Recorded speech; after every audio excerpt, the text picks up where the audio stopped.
Hello everyone and welcome back to our channel. In today's tutorial, I'm going to show you how to crop a picture in Microsoft Word. Need to crop an image in Microsoft Word to fit your design? I'll show you how to crop, resize and shape your images easily. Just follow these few simple steps.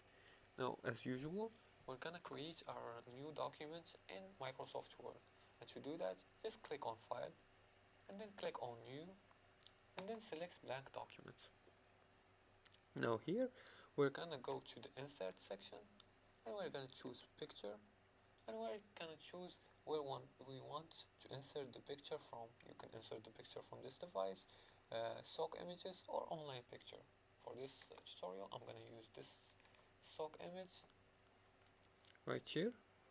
The second step is to click on the image to select it. I'm gonna click on the image and select it. Once you select it, the picture format options will appear.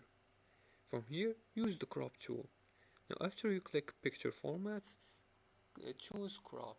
Let's look for crop where we can see that. This is the one.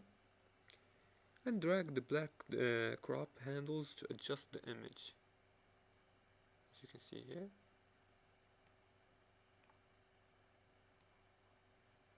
I can choose, for example, for this, I'm gonna choose only the car. And then press enter. And just like that, I cropped the image and I adjusted so only the car will appear. The third step is to crop to a shape. For stylish crops, click picture format and then click, let's click again on the picture and then click on crop and then in the drop menu of the crop option, click on crop to shape. For example, I'm going to choose triangle and as you can see, it took the crop took the shape of a triangle.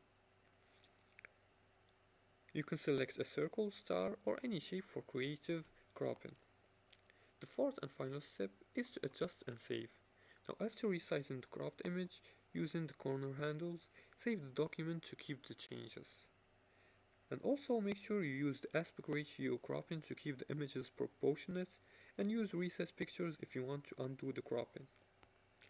And that's how you crop a picture in Word. Use basic cropping for resizing or crop to shape for creative design. And that's it for today's tutorial. If you liked this video and found this helpful, please like and subscribe and feel free to leave a comment below the video if you have further more questions about this topic. Thanks for watching, see you again in the next tutorial.